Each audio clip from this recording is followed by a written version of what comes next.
чиптаҳо ба Москва бо нархи iPhone фурӯхта мешаванд. Манижаро дар шабакаҳои иҷтимоӣ таҳқир мекунанд. Интернети Узбекистон аз ҷиҳати арзонӣ интернети Тоҷикистонро гузашт. Ба шумо лакай ҷолиб шуд? Пас дар дақиқаҳои оянда аз мо дур нашавед. Ин хабарҳои ҳалва аст. Ман Азиза Азизода ҳастам ва мо ба шумо гуфтаниҳои аҷибе дорем.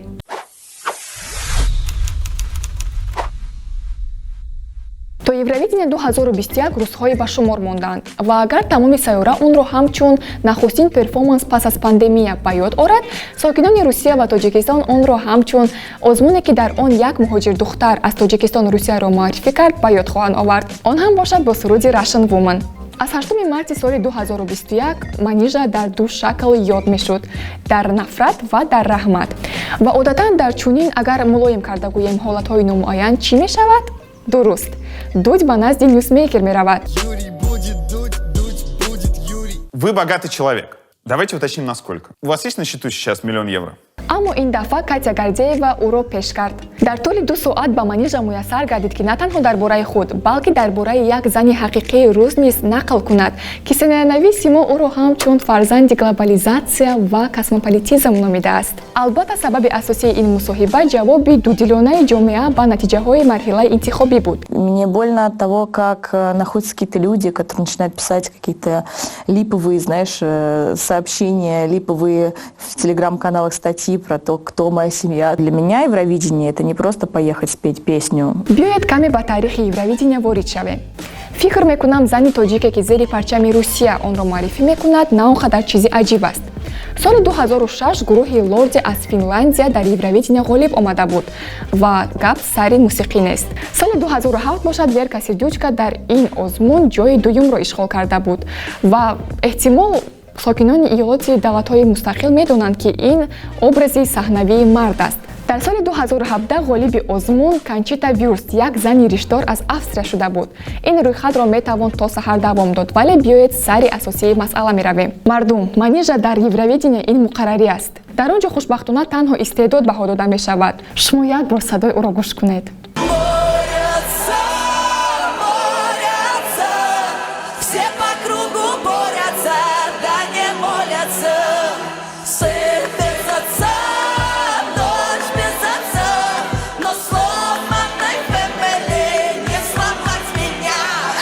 аз ин рӯ биёед ба Russian Woman аз Тоҷикистон паёмҳои неки фиристем. Дар шаҳрҳо ба ӯ суханҳои дастгирикунанда нависед. Вай ҳоло ба онҳо ниёз дорад. агар қаблан баъзе аз тоҷикон мехостанд гурдаашонро барои қарзи iPhone-ро пардохт кардан ва ё барои тӯй кардан фурӯшанд, ҳоло афзалият чиптаи ҳавопаймоӣ ба Москав аст. Хадамоти ҳавоӣ аз 1 апрел барқарор шуд ва дар ин муддат арзиши як чипта ситораи интернет гашт. Ҳамааш аз $349 сар шуд. Нарх қобили қабул гардид. Ин буд ки дар кассаи билет навбат якчанд рӯз давом кард. Вале пас аз як ҳафта рақами 349-ро ҳама фаромӯш карданд. 6-8 ҳазор сомонӣ пайдо шуд. Ин тақрибан $530-700 амрикоӣ мебошад. Аммо ин ҳадди ниҳоӣ нест. ҳоло арзиши як чипта аз $884 амрикоӣ зиёд аст. акнун фикр мекунем. Барои фаҳмидани ин биёед ҳисоб кунем ки як тоҷик бо маоши миёнаи 1445 сомонӣ чӣ қадар бояд кор кунад. Дар тӯли 6 моҳ ӯ набояд оилаашро таъмин кунад, хӯрок бихӯрад, дароғ харҷ кунад, барои худ либос бихарад. Расм сюрреалист. Я не знаю, что такое сюрреалист. Расм боваринашаванда аст.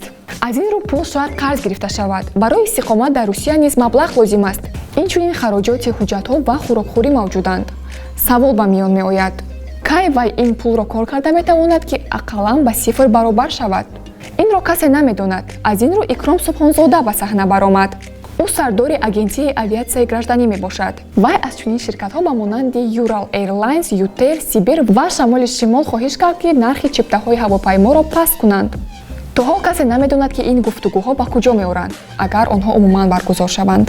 аз ин рӯ биёед бубинем ки коронавирус ба мо то чӣ андоза мерос гузоштааст ва дар хотир орем ки чипта пеш аз бо тиллои холис рехта нашуданаш чӣ қадар қимат дошт. соли 2017 2100 сомонӣ, соли 2021 қариб 10,000 сомонӣ. албатта мо таваррум ва қурби доимо афзояндаи долларро фаромӯш намекунем, аммо ҳатто бо ин нишондиҳандаҳо он хеле гарон аст. бо самокат рафтан арзонтар. Истиқлол боз як ғалаба ба даст овард.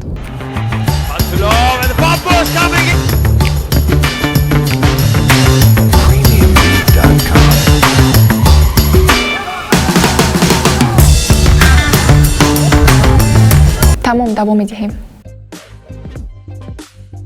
Масалан, шумо барои тамошо кардани хабарҳои ҳалва ба YouTube медароед, мегабайтҳои худро сарф мекунед. оё шумо медонед ки интернет лаззати гарон аст? Албатта медонед, аммо шумо намедонед ки Тоҷикистон дар рейтинги давлатҳои дорои интернети арзон дар кадом ҷо ҷойгир аст? Дар 132 ҷо. Это грустно или весело? Это печально. ҳамагӣ нархҳо дар 230 кишвари ҷаҳон ҳисоб карда шуданд. 1 гигабайти мо тақрибан $2.5 арзиш дорад. Аммо бас. дӯстонам ба ман гуфтанд ки дар он ҷо интернет хеле суст аст. мумкин то ҳол касе натиҷаи ин таҳқиқотро дар Узбекистон надида бошад. Аммо маълумоти тадқиқотӣ дигар чиз мегӯяд. Суръати интернети Узбекистон 32 мегабит дар 1 сония аст. Аслан аз мо низ чунин аст, аммо дар Узбекистон 1 гигабайт 6 сент арзиш дорад. $2.5 ва 6 сент. Аммо гапҳои дугонама бовар кардан гирем осонтара. Арзонтарин интернет дар Исроил. Дар он ҷо 1 гигабайт 5 сент арзиш дорад.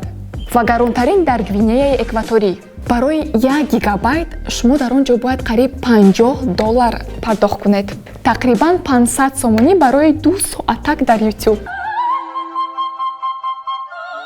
бо шарофати интернет мо музди меҳнатии Гвинеяҳоро фаҳмидем. $275. барои якчанд сториси Инстаграмро тамошо кардан, онҳо бояд тақрибан 6 музди корашонро диҳанд. Агар дар дигар давлатҳо блогер миллионер шавад, дар Гвинеяи Экваторӣ танҳо миллионер метавонад блогер шавад. Аз ин рӯ дӯстон, аз интернети тоҷикӣ кам шикоят кунед. агар комилан бетоқат шавед, Гвинеиро ки дар 18-умин солгардаш ба ӯ на мошин ё айфон, балки 1 гигабайт туҳфа мекунанд, ба ёд оваред. даъвати баҳорӣ дар авҷ аст. касе аллакай дар қатор бо мӯза қадам мезанад ва касе тарзи ҳаёти вампири давандаро пеш мебарад. Вампири давандаро? барои касе пӯшида нест ки дар мамлакати мо аблава аллакай хусусияти миллӣ ба ҳисоб меравад. субҳ ба сари маҳсулот мебароӣ, пас аз 1 сол бармегардӣ. амалҳои намояндагони комиссариятҳои ҳарбӣ ҳадди ақал аҷиб ва ғайриқонунӣ мебошанд.